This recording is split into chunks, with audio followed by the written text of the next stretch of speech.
Hello, YouTube. This is Ben Gessel. So apparently, there's going to be a big to-do in Nottingham. It's a Robin Hood thing. There's a rather oh, it's got me a tad worried. There's something going on tomorrow in Seattle that I just heard about today on the radio. It's the Anti-Sharia law demonstrators in Seattle. March. And there's two of them. One of them's anti-Sharia, and the other one's pro-Muslim. Anti-Sharia, pro-Muslim. Okay. Yeah. So,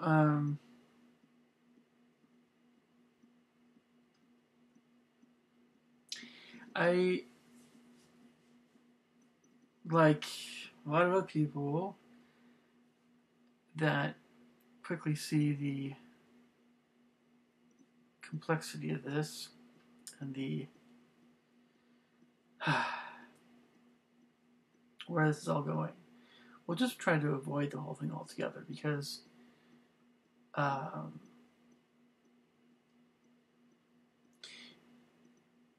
don't have a problem with Muslims. I've never had a problem with Muslims. They're just people like everyone else. But, right? Some Muslims out there seem to have some pretty wacky ideas. I think they're wacky. I think they're wrong. But it isn't all of them. It isn't. I don't know how many Muslims have views I definitely don't agree with. I find reprehensible. But I have rarely, if ever, met any Muslim myself that has these views that they say that are Muslim, but are not. And you know the ones I'm talking about. The ones that have views regarding convert to being Muslim or die. And women are your possessions and you can beat them if you want to. All these sorts of viewpoints we hear about from the Muslim world that keep hearing this mixed message of this is part of their religion. No, this is not. This is part of the religion. No, it's not. I've known Muslims, and when we ever, I can say this much. It definitely depends on the culture, the country you're talking about, because talking about a number of different countries with this religion. And it depends on the person. It depends on... it just depends. There's Shiite and Sunni Muslims, for one. And you have Saudi Arabians. You have people from India, Pakistan, and all the other stands, or most of them. And then you have Iraq, and Syria, and Egypt, and Libya, and Algeria, and Morocco, and Indonesia, Malaysia, southern Philippines, Mindanao, even. And you have Bangladesh. And then you have Turkey. Did I mention Iran? And then you have all the Muslims in Europe and over here in the United States a little bit. And all these folks, they're not all 100% alike. They're all kind of different. So, I mean, one gentleman I've known from India who's Muslim, he loves his wife. He dearly loves his wife. He respects her, and he's loyal to her. Yeah. I would hope that all Muslims have more of that kind of thing about them, where they respect their wives. But there are certain areas of countries, but maybe that's not quite as common. Okay, so that all being said, we know that it's a mixed bag when it comes to with religions, just like race, but even more so with religions, religion kind of defines you more. It does. Because it's, it's a choice. But, you purposefully say, I'm going to do this. Well, you're going to live by this religion. So, sure, absolutely, I've always been like, you can be Muslim. This idea of Sharia law, though, is interesting because, well, I'm going to tie this into my religion a little bit, perhaps. But when you have this idea of Sharia law that exists in the Middle East, and they're trying to, you've heard these things about Muslims trying to take Sharia law to Europe, trying to change Europe into this Muslim state, bit by bit. It used to be Christian, and then right now it's kind of secular. Majority Christian, secular, growing numbers of Muslims, maybe. Yeah, who knows? But and then of course so we hear about these things going on in Europe, mainly Europe, and we think, what are they doing in the United States? They want to do the same thing in the United States they're doing in Europe? It's difficult not to get sucked into this propaganda kind of thing. I'm not saying that people that are pushing the propaganda, they're not necessarily white supremacists, or not necessarily just Christian supremacists or something aggressive like that, but these are just regular people that are fed up with Muslims and all the things that they've heard about that are going on. A lot of very, very sane, rational, kind, goodly people are taking this very seriously because of all the things that Sharia law involves, which are, as far as I understand, it isn't Christian. The United States is a free country, but it is built on Christian ideals.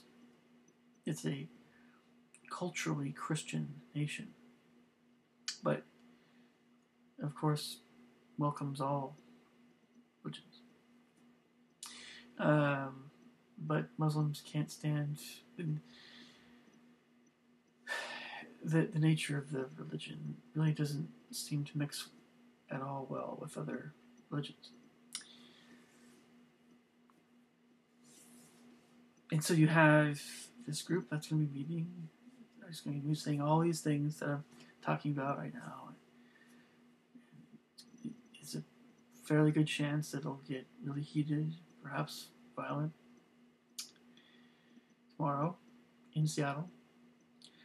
I've been invited by a friend to go see something at Fifth Avenue Theater for crying out loud. And I'm just reading aloud and oh, this is going to be happening in Seattle. Right outside of seeing this musical. Gosh, maybe I should see this another time. I don't know. Different day. So, or I can practice my martial arts skills. Let the police handle it, right? Keep your distance, Yeah, you don't know what these guys... Yeah. All kinds of crazy thoughts are going to my mind. Of course. It's exciting. It's exciting until you get really hurt. That's not so exciting at that point. But, I'm not sure what's going to happen tomorrow. I just don't. So you have this group that's going to be, the anti-Sharia law folks. More than 50% of my leaning is toward that direction. I'll put, if push came to shove, I would be going the anti-Sharia law. I would be sympathetic toward those folks because I don't want this country to turn into a Muslim state where we have to all abide by Sharia law. It wasn't my choice. My choice was, I've lived in the United States my entire life. We've always had freedom of religion, and Sharia law doesn't allow for freedom of religion. Therefore, I'm opposed to it. But the reason I say I'm more than 50% is because, so I'm more than 50%. I'd be sympathetic toward these folks. On the other side, these are the folks would be pro-Muslim would talk a lot about how the goodness of Islam or the goodness of Muslims, or that, oh, no, you won't, you'll still have freedom of religion, or you'll still be able to do whatever you want to do. This is just for Muslims, or it's just. I really doubt that. If there's any truth to any of the things I've heard, is that about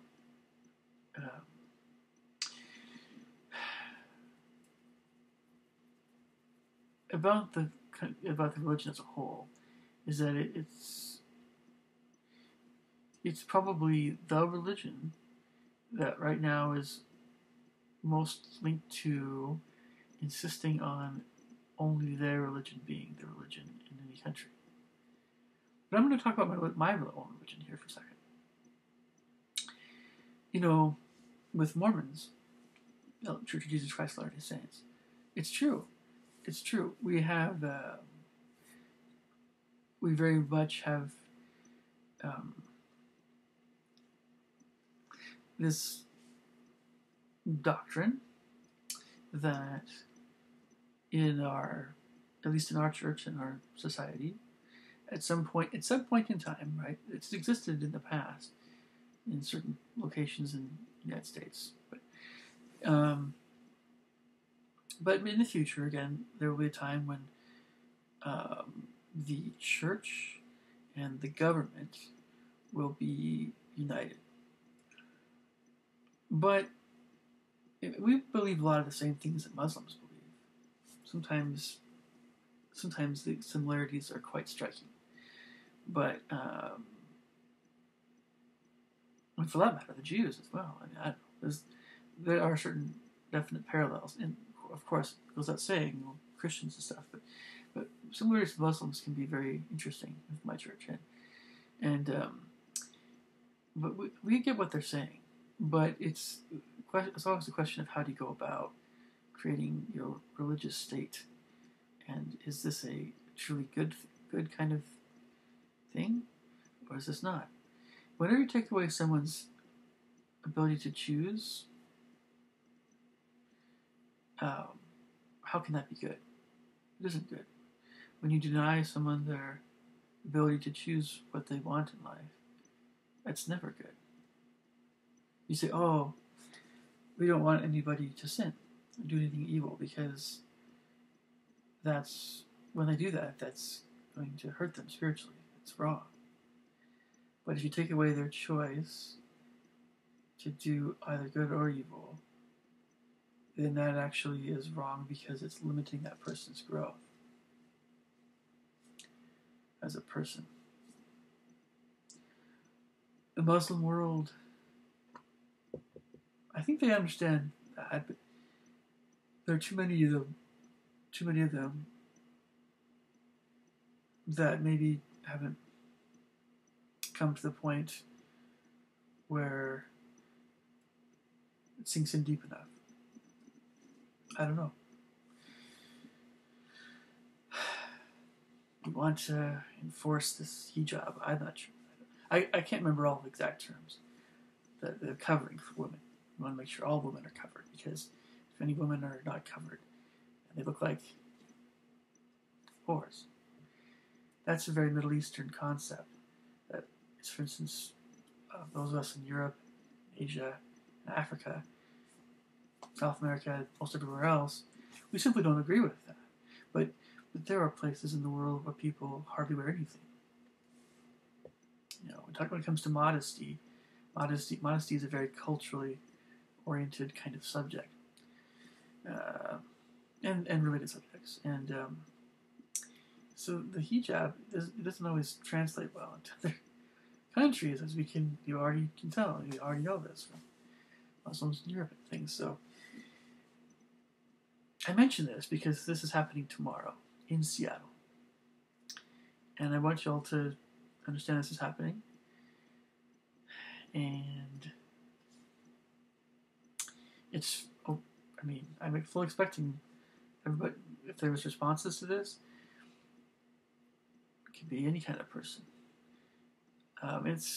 It's very understandable to immediately side with your religion. The only thing I ask is that you realize that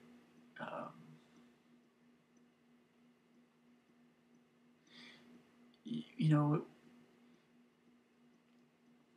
you can't, you really shouldn't demonize someone else from a different, who has a different standpoint, a different religion than you. When I say by demonize, I mean make them to be the evil one. You really can't. No one can really do that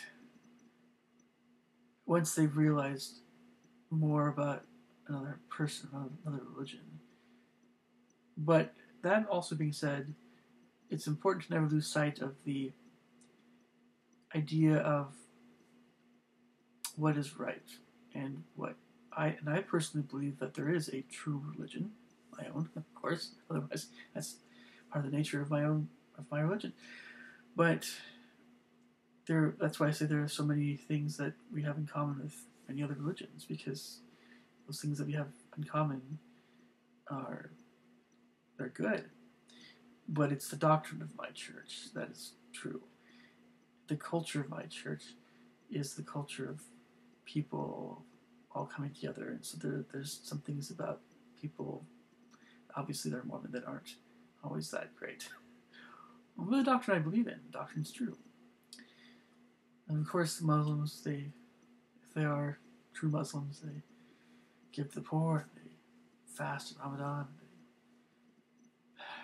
try to temper their wilder instincts, pray to Allah, they